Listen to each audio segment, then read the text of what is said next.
Kate, you were one of the main agents of the Orange Prize for Fiction, now the Women's Prize for Fiction. If you were starting out again today, would you feel that there was still a need to create a prize like that today? I absolutely would. Even more so in some respects, although for slightly different reasons, interestingly enough.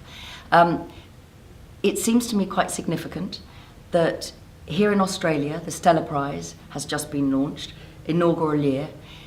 I was in Toronto and Vancouver last autumn on tour, and in Vancouver on the stage as part of an event that I was taking part in, the Rosalind Prize was launched.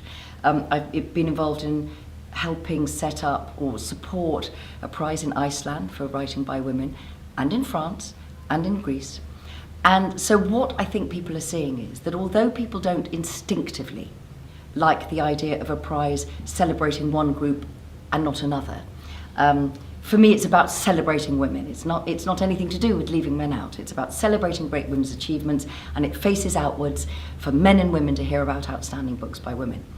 But what has happened is I think a lot of people have seen that in areas where there aren't these redressing of the balance, shall we say, theatre, art galleries, choreography, music, politics, things don't change. They just don't change on their own. And one of the things about setting up the prize 20 years ago was simply to say there is outstanding, brilliant, original, exciting, nerve-tingling fiction written by women that for whatever reason is not being reviewed and is not getting put on prize shortlists, even though the majority of novels published are by women. So it wasn't a problem of access to publishing, it was a problem of value, if you like. You know, literature with a capital L. How do we define it? What has happened now is, you know, the prize has gone from strength to strength, in the good old tatty-worn phrase, is that in many parts of the world, girls' and women's access to education is being rolled back.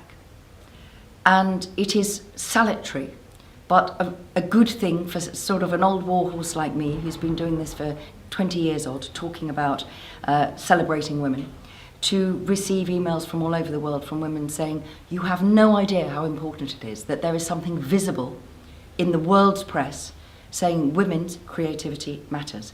So in the old days, we deliberately didn't have the word women in the title because that seemed counterintuitive and against the purpose when we wanted men and women to be reading the books. So it was very much focused that. Now, oddly and sadly perhaps, it seems more important than it did to have the word woman in the title. And what can I say? When we run out of wonderful books, and when we are not the prize that sells the most books of any prize, there is only one Booker Prize that sold more than the top 3 Orange Prize winners, and that's Life of Pi. So when it doesn't deliver to authors and to readers what we are doing, then of course I'll hang up my boots, because I tell you what, I'd be writing more novels more quickly if I wasn't doing the prize as well. But we're all really proud of it, and being in Sydney, I met a young woman called Carrie Tiffany, who has just won the inaugural Stella Prize, and I first met her when she was shortlisted for the Orange Prize some years ago, and we've never seen each other since, and she said, do you remember how scared I was? And I said, well, you know, it's very nerve-wracking. And she said, and I had to go out on a stage, and you said to me, you're sitting next to Hilary Mantel and next to Zadie Smith, and you're going to be fine. And I thought, look at you now.